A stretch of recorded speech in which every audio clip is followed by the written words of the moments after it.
Mariah Mack. Nice. The New Mexico State women's basketball team is picked to repeat as WAC champions, but head coach Mark Trakh doesn't pay much attention to that. The preseason poll is a preseason poll. 2 years ago, we were picked to finish 5th in conference, and we wound up 13-1, and no one expected that. The Aggies returned 2 players who were named to the WAC Preseason First Team. Mariah Mack, who averaged just under 12 points and more than 5 rebounds per game last season, and Brianna Freeman, who was the WAC Player of the Year 2 years ago. Brianna wasn't even on a preseason team, and she wound up being the WAC Player of the Year as a sophomore.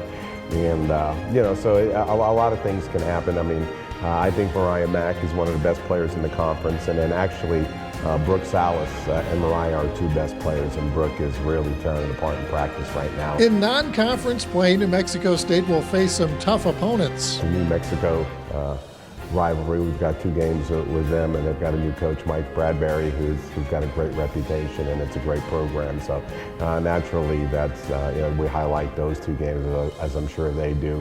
We play Arizona at home out of the Pac-12. We play at the University of Hawaii, who was the Big West champions. The Aggies received all 7 possible first-place votes in the coaches poll, but Coach Trakh is bracing for a WAC schedule of much improved teams, especially UTRGV. UTRGV has had their most successful years, and that's only one reason only is Larry Tidwell. Because if you look at their record and what their program was before Larry arrived, they weren't very good. Larry gets there, and now they're one of the top teams in conference. They've won the most games they've ever won. New Mexico State can't wait for the season to begin. We've got a good culture of kids that take care of business on and off the court, and value basketball and really want to play, and are really looking forward to the season.